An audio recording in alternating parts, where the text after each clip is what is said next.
Hello, എന്തൊക്കെയുണ്ട് വിശേഷം? ഇന്ന് നമ്മൾ പോകുന്നത് നമ്മുടെ മമ്മൂക്കയുടെ ബസൂക്ക മൂവി കാണാനാണ് കേട്ടോ. അപ്പോൾ എല്ലാവരും ആ ഒരു എക്സൈറ്റ്മെൻറ്റിൽ ഇരിക്കുകയാണ്. ഈ ഒരു മൂവി ഇറങ്ങാൻ വേണ്ടി സത്യം പറഞ്ഞു കഴിഞ്ഞാൽ വെയിറ്റ് ചെയ്തിരിക്കുകയെന്നാണ്. മമ്മൂട്ടിയുടെ അത്രയും ലുക്കൊക്കെ കണ്ടു കഴിഞ്ഞാൽ നമ്മൾ എന്തായാലും ആ ഒരു മൂവിക്ക് വേണ്ടി വെയിറ്റ് ചെയ്യും അല്ലേ. അത്രയും കിടിലൻ ലുക്കാണിതിൽ. അപ്പോൾ നമ്മൾ മാൾസ് തിയേറ്ററിലോട്ടാണ് കേട്ടോ പോണത്. അപ്പോൾ പിന്നെ മമ്മൂട്ടി ഫാൻസ് ആയ കാരണം എൻ്റെയൊക്കെ മമ്മൂട്ടിയുടെ ഏതൊരു മൂവി ഇറങ്ങിയാലും അത് ഫസ്റ്റ് ഡേ മാക്സിമം ഞങ്ങൾ കാണാൻ ട്രൈ ചെയ്യാറുണ്ട്. അപ്പം ഞങ്ങൾ ഇന്നലെ തന്നെ പോയി കണ്ടു. നമ്മൾ മാൾസിലാണ് മൂവി ബുക്ക് ചെയ്തിട്ടുണ്ടായിരുന്നത് കേട്ടോ. ഇതിൽ പറഞ്ഞു കഴിഞ്ഞ് കഴിഞ്ഞാൽ എന്താപ്പം ഞാൻ പറയാ, മമ്മൂട്ടിയുടെ ഒരു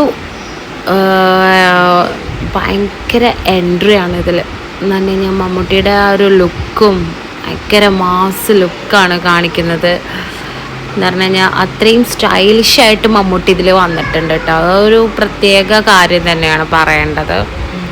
നല്ല സ്റ്റൈലായിട്ടുണ്ട് മമ്മൂട്ടിനെ എത്രത്തോളം സ്റ്റൈലാക്കി നമ്മുടെ മുന്നിൽ കൊണ്ടുവരാൻ കഴിഞ്ഞിട്ടുണ്ടോ അത്രയും സ്റ്റൈലിൽ നമുക്ക് മുന്നിൽ എത്തിച്ചിട്ടുണ്ട്.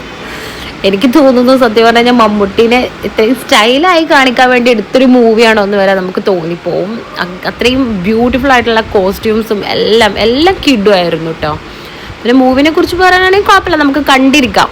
അതിന് എക്സ്ട്രാ ഹൈപ്പ് കൊടുക്കാനുള്ളൊരു മൂവിയൊന്നുമല്ല.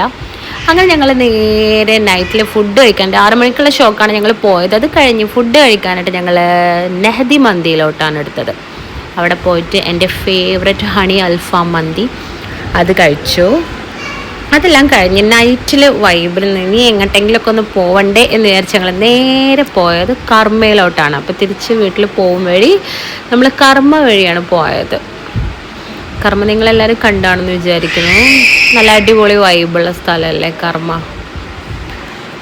സൂപ്പറാണ്. ഇവിടെ 12 മണി വരെയും നല്ല തിരക്കായിരിക്കും, നല്ല വൈബായിരിക്കും. നൈറ്റിൽ നമുക്ക് ഉറക്കൊന്നും വന്നില്ലെങ്കിൽ ഇവിടെ വന്നിങ്ങനെ ഇരുന്ന് അടിപൊളി ഫുഡുകളൊക്കെ കഴിക്കും. പിന്നെ ഇവിടുത്തെ എൻ്റെ ഫേവററ്റ് സ്പോട്ടായ കൊക്കോയിൽ ഞങ്ങൾ പോയി. കൊക്കോയിൽ പോയിട്ട് എല്ലാ ചോക്ലേറ്റ് ലവേഴ്സിനും ഇഷ്ടപ്പെട്ട ഫേവററ്റ് ഐറ്റം സ്ട്രോബെറിയും ഒക്കെ കൂടെ മിക്സ് ചെയ്തിട്ട് ചോക്ലേറ്റിൽ, ബെൽജിയം ചോക്ലേറ്റിൽ നമുക്ക് മിക്സാക്കി തരും. നല്ല ടേസ്റ്റാണ്. ഭയങ്കര, ഞാനതിൻ്റെ ഒരു അഡിക്റ്റായി മാറിയെന്ന് വേണമെങ്കിൽ. അപ്പോൾ ഈ വഴി പോകുമ്പോൾ എന്തായാലും ഞാൻ ഇവിടെ കയറാണ്ടിരിക്കാറില്ല. ഇതാണ് കേട്ടോ ഐറ്റം. നല്ല സൂപ്പർ ഐറ്റമാണ്. അങ്ങനെ ബാക്കിയുള്ളത് വീട്ടിലും കൊണ്ടുവന്ന് ഞാനങ്ങനെ സ്വസ്ഥമായി കഴിച്ചിട്ട് ആസ്വദിച്ച് കഴിച്ചിട്ട് ഞാൻ കിടന്നുറങ്ങി. അപ്പോൾ ബസൂക്ക കാണാത്തവരെല്ലാവരും പോയി കാണാം.